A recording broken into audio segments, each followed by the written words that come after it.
Olá, aluno, tudo bem com você? Na aula de hoje eu vou explicar sobre o estudo do sinal da função afim e de inequações de primeiro grau. Então, para isso, vamos primeiro relembrar o que é o zero de uma função. No caso aqui, o zero da função afim. O valor de x para a qual a função f de x igual a x mais b se anula, ou seja, aquele valor para quando a gente resolve essa equação, f de x igual a zero, o resultado denomina-se o zero da função afim. Então, para determinar o zero da função afim, basta a gente resolver a equação, ax mais b igual a zero. Tá? Então, para exemplificar, vejamos aqui a função f de x igual a 3x mais 6. O zero dessa função é menos 2. Por quê? Então, eu peguei essa função e vou resolver a equação correspondente a essa função. Lembrando lá a equação, a gente vai pegar essa função e igualar a zero. Então, teremos 3x mais 6 igual a zero. Lembrando, né, que quando a gente tem uma equação e queremos resolver, nós temos que isolar a incógnita. Então, como o 6 está positivo e eu quero tirar esse 6 de próximo da incógnita, a gente vai, então, subtrair 6 em ambos os membros, que é o que a gente fala de está positivo de um lado, passa negativo para o outro. Mas, na verdade, o processo que nós estamos fazendo é a subtração desse valor, né, ou adição do seu oposto em ambos os membros, pois assim a gente consegue tirar esse mais 6 aqui e por isso que vai aparecer o menos 6 lá do outro lado, né? Mas, conforme a gente já está acostumado, né? Se está positivo de um lado, passa para negativo, sempre com o sinal oposto, né? Se está multiplicando, passa dividindo, enfim. Fazendo esse procedimento, a gente obtém, então, 3x igual a menos 6.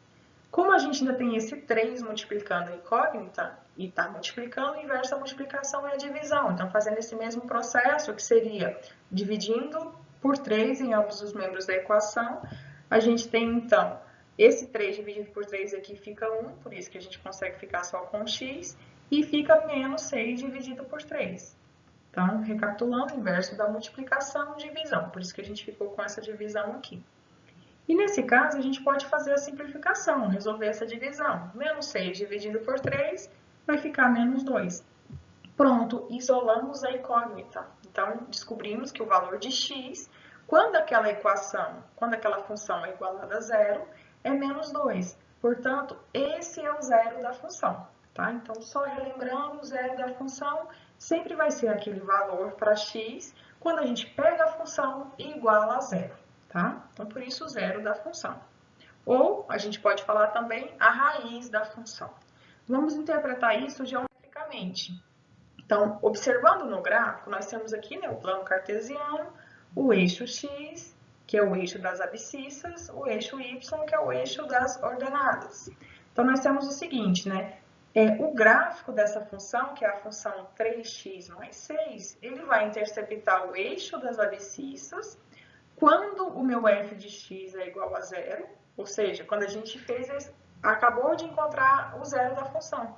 Então, na verdade, esse ponto que intercepta aqui o gráfico da função com o eixo x, a abscissa desse ponto é exatamente o zero da função. E nós já vimos anteriormente que, no caso aqui na função afim, esse número que está sem o x é o coeficiente linear e é exatamente o ponto onde o gráfico da função vai interceptar o eixo y.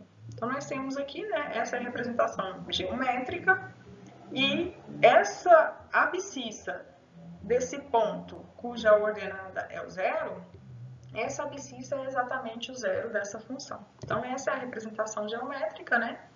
Nós temos, então, que o x igual a menos 2 é o zero desta função. E o gráfico dessa função, então, intercepta o eixo x no ponto menos 2 para x, que é a abscissa, e 0 para y, que seria o valor da ordenada. Ok? Então, essa é a representação geométrica aqui da raiz de uma função ou zero de uma função, no caso, a função afim. Mas o que acontece se o x assumir valores maiores do que menos 2 e menores do que menos 2? Então, nós temos aqui, esse ponto aqui do gráfico, a gente viu que é o zero da função, é a raiz.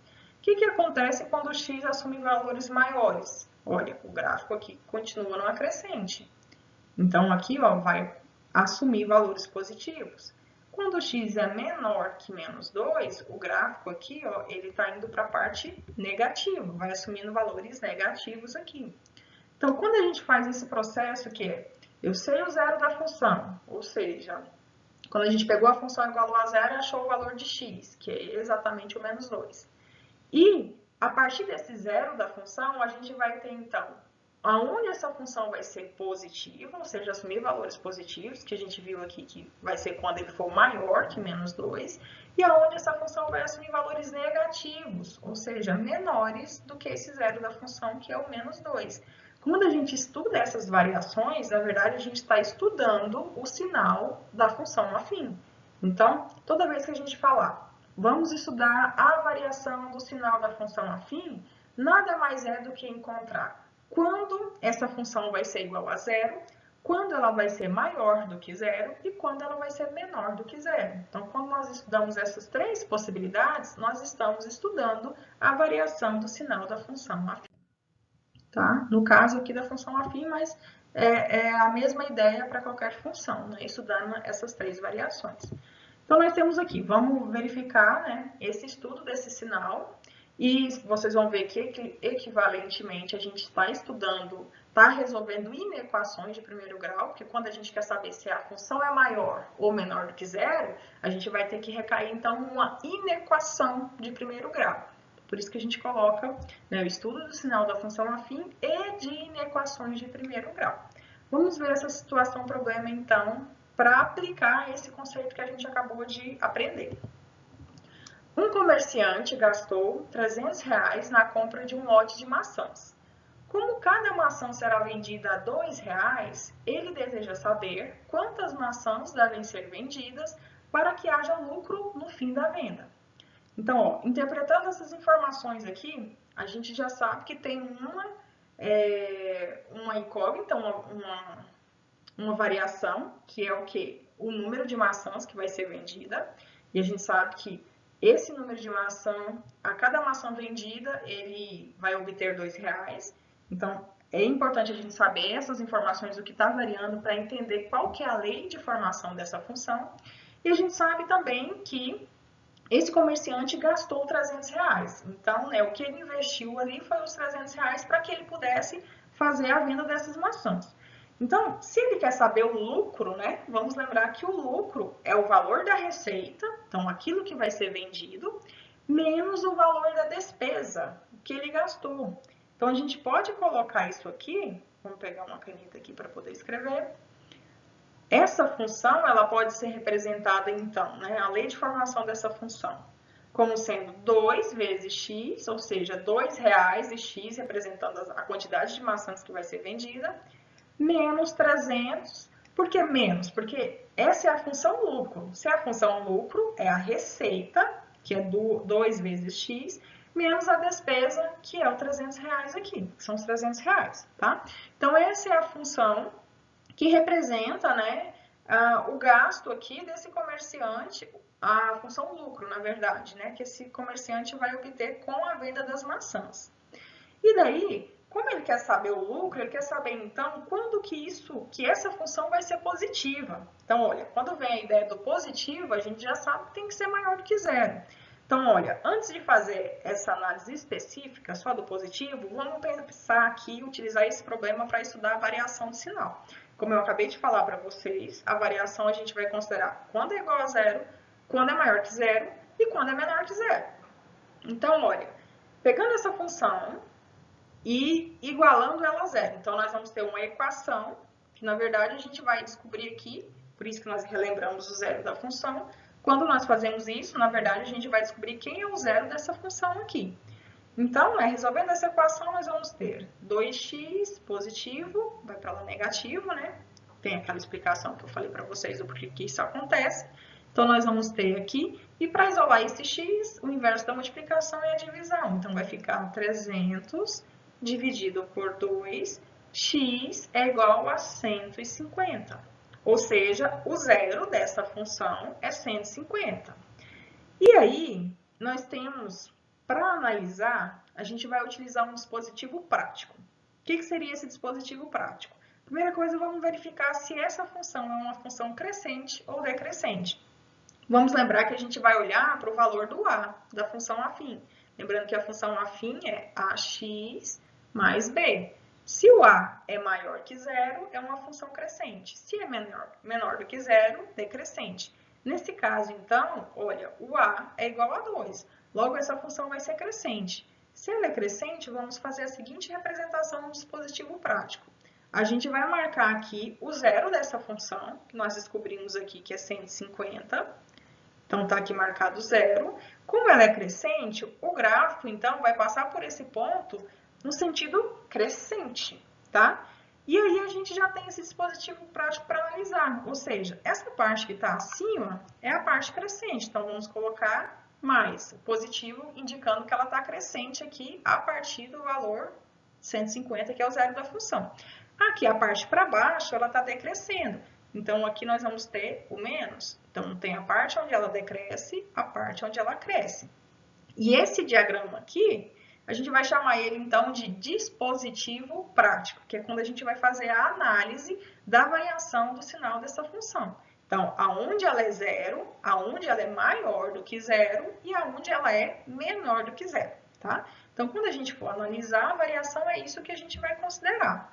No entanto, aqui, respondendo a esse problema, nós temos a seguinte situação, né? Queremos saber quando que esse comerciante vai lucrar.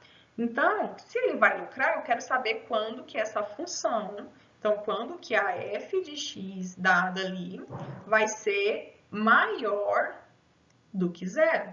Que aí a gente vai ter, então, uma função crescente, né? Vai ter o lucro. E para ser maior do que zero, nós vimos, então, né, fazendo essa substituição, nós vamos, na verdade, resolver a inequação. Então, quem que é a função f de x? É 2x menos 300. E eu quero resolver, então, essa inequação. Quando que esse 2x menos 300 vai ser maior do que zero? Vamos fazer esse mesmo procedimento realizado aqui, ou seja, isolar a incógnita x, e daí a gente vai chegar nesse valor, que é x maior do que 150. E a gente já tinha identificado isso aqui pelo dispositivo prático. Quando a gente obter valores maiores do que 150, ela vai ser maior do que zero. E quando for menor do que 150, ela vai ser menor do que zero. Então, o que a gente tira de conclusão dessa análise aqui respondendo esse problema? Então, a gente pode colocar assim, a solução desse problema vai ser x pertencente aos naturais, e nesse caso vai ser aos naturais, porque nós estamos aqui, ó, trabalhando com maçãs, então não tem menos uma maçã, não vou ter metade de uma maçã, então são os números naturais, tá? Tal que, quando é que vai obter lucro? Quando for maior do que zero. Então, para ser maior do que zero é quando o x é maior do que 150. Então, o conjunto de solução aqui, ó, é esse conjunto. Logo, esse comerciante ele vai começar a lucrar quando ele vender um número de maçãs maior do que 150, ok? Vamos ver mais um exemplo para estudar essa variação de sinal. Então, nós temos o seguinte: determine os valores reais de x, tais que eu quero, então, eu tenho essa função, menos 2x mais 5, eu quero saber quando que essa função vai ser negativa. Ou, né, de modo equivalente, eu quero resolver, então, essa inequação aqui. Se é negativa, lembrando, menor do que zero. Por isso que nós vamos colocar, então, pegar a função e resolver essa inequação equivalente. Vou pegar ela e colocar menor do que zero. Então, resolvendo isso aqui, lembrando mais uma vez, pessoal, se fosse assim, ó, estudar a variação do sinal dessa função, nós teríamos que analisar aqueles 3 casos, fazendo aquele dispositivo prático, tá? Então, quando é igual a zero, para saber o zero da raiz dessa função. Quando é maior do que zero, para saber quando ela vai ser positiva. E quando é menor do que zero, para saber quais os valores para x que vai fazer essa função ser negativa. Como aqui o exercício só pede para a gente calcular encontrar os valores de x, ó, os valores reais aqui no caso, para ela ser negativa, então a gente só vai resolver essa inequação de primeiro grau aqui. Então, para isso, nós temos o seguinte, né? Vou colocar menos 2x, esse 5 eu quero isolar a incógnita, então tudo que está próximo à incógnita, nós vamos passar para o outro lado, tá? Então, nós vamos ter menos 2x menor que, aqui está positivo, vai para cá, negativo. Só que aqui, ó, na incógnita, está negativo. Então, vamos multiplicar essa inequação por menos 1 para poder inverter esses valores aqui. Aí, detalhe, quando nós estamos numa inequação, quando a gente faz essa multiplicação por menos 1, o sinal aqui dessa desigualdade, ela vai alterar também. Então, se está menor, vai ficar maior, se está menor, vai ficar menor. Maior vai ficar menor, tá? Então, aqui está positivo. Negativo vai ficar positivo, está menor vai ficar maior, está negativo vai ficar positivo, tá? Então, a diferença de uma igualdade por uma desigualdade, que é uma equação, é que quando a gente multiplica por menos 1, a gente tem que lembrar de inverter também o sinal aqui dessa inequação, tá? Então, olha, está multiplicando, a gente vai passar para lá dividindo.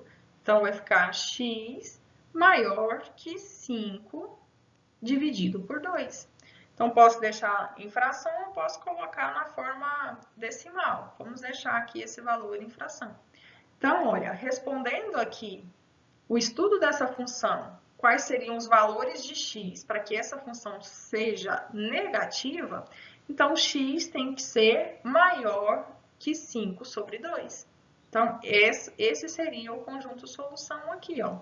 Como são os valores reais, nós vamos colocar x pertencente aos reais, tal que x tem que ser maior que 5 sobre 2. Então, para esses valores aqui, essa função vai ficar negativa, tá? Então, esses são os conteúdos básicos referente aí ao estudo de sinal de uma função afim e de inequações de primeiro grau, tá? Então, resumindo, nós temos que sempre, né, na medida que for solicitada a variação do sinal, se não for uma solicitação específica, como nesse caso em que a gente queria saber só quando ela era negativa, nós sempre vamos calcular quando ela é igual a zero, quando ela é maior do que zero e quando ela é menor do que zero. Ok, pessoal? É isso, espero que vocês tenham compreendido. Em caso de dúvidas, só me procurar. Tchau, tchau, até a próxima.